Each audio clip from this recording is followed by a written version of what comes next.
We're here with Kyle Cook at Lagoon Fest. I am here, but as you can see, the show isn't happening here, it's happening out there. So I'm going to talk with you guys here, and then we'll get out there and rock and roll. That sounds like a good plan. All right. So Kyle, man, how did you get started? Playing guitar? Who was your influences?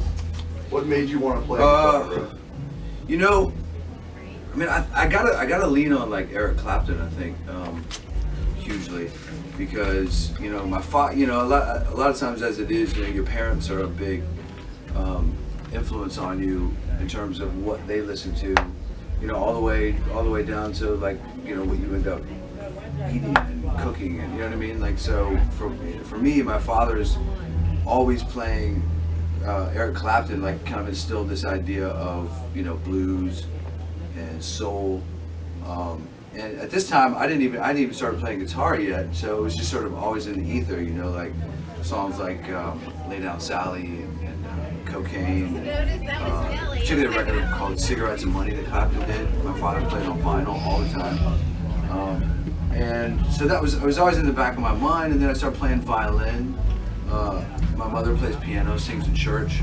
So once I started really realizing that I could hear notes and kind of pick out harmonies and stuff, and started to gravitate towards an instrument. Once I got to guitar, it was a real natural thing to like dive into Eric Clapton's whole catalog and start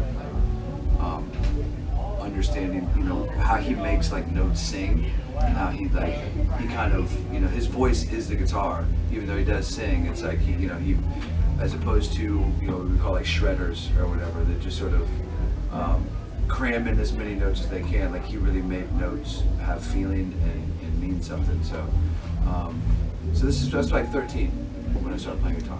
That was a very long-winded answer for you. No, it's totally fine. You got classical background, right? I do, yeah. Also, kind of from my father. Oddly enough, it was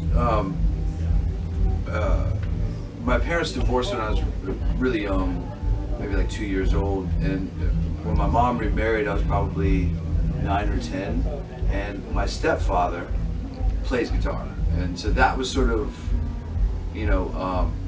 that was the moment where he was actually the one that introduced the idea of guitar to me, because he had, he had acoustic that he would pull out, and it's like, oh, it's just kind of convenient, and played it. But my father's always been a pretty intellectual person and loved classical. He would take me to the symphony when I was really young. So I kind of developed a early appreciation for, that as well, like, the Beethovens and the Mozarts and the Tchaikovskys and that side of music before I started playing guitar, So yeah, a lot of that came from him, and then I started playing violin prior to guitar, probably like 11 years of age. I played violin for a couple years, and then transferred over to guitar. So was that an easy transition from classical, like rock, hard rock? I mean, it was an easy transition for me because I never felt like I was a great violin player. I mean, I was never like first chair. I always loved the instrument, I still do, and whenever Matchbox does string arrangements, has players in, I always want to be in the studio, I always want to be involved, because I love what it brings to any record really, but particularly pop music and rock music. Like it really can fatten a mix and can make an arrangement go from 1 to 10 real quick. So but the transition was real natural for me, because the vibrato on violin is completely different. Not to get overly technical, but you don't bend the strings, when you're playing violin. On guitar you do, and I struggle with that. So guitar felt a lot more natural to me. It just kind of sat in my hands better. Right on. To touch on the Matchbox 20 thing, like, was you the last member to join when they were like Tabitha the Secret? Or yeah. How was that walking into that? Like, how did you get? Well, they're already established, and you're like, right. It wasn't. There wasn't a lot of. I didn't really. I was living in Atlanta, so I met a producer, a guy named Matt Serletic, who had finished a couple records with Collective Soul at the time. And that's how we met.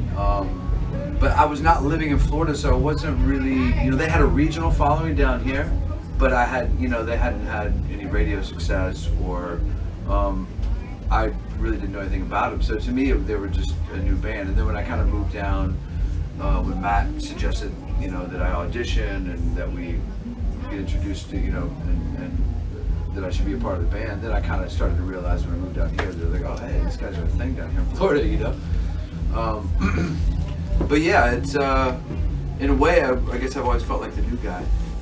Did you get a lot? Even after, like, because really, you know, in 2016, that's going to be the 20th anniversary of that first album, you know, as Matchbox 20. So Did they haze you any, or?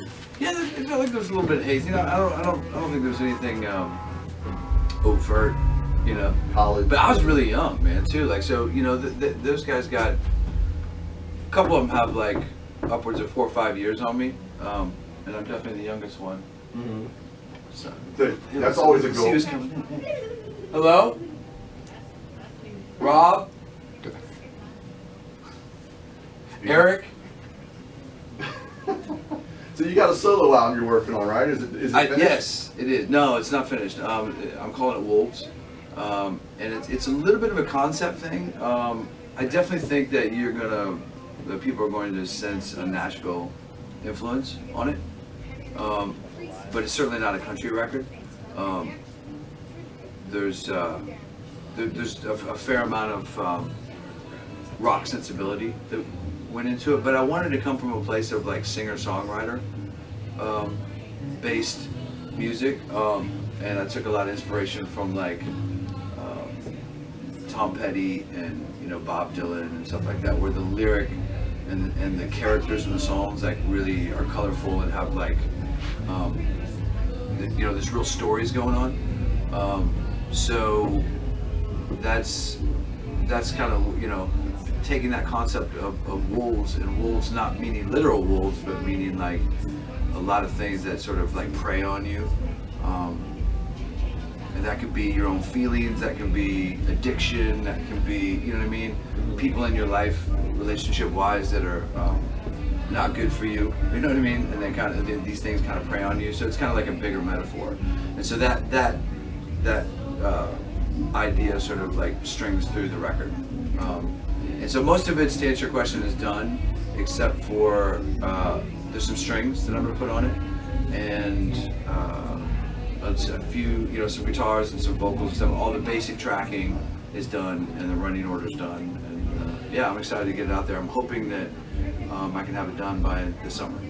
Are you going to play any of that tonight? Yeah, I'm going to play some songs tonight. Yeah, Oh, look for sure, forward to it. for sure. Yeah. Awesome. Well, thanks for your time. Yeah. I mean, I'll let you get, you know, you just got here. You just do me one thing, like, you know, like say your name and like, hey, I'm Yeah. Kyle Cook. Uh-huh. I just got zapped. I just got zapped. Yeah, I'm called the Zap Squad. So. Okay, all right. Hey guys, I'm Kyle Cook from Matchbox 20, and I got zapped.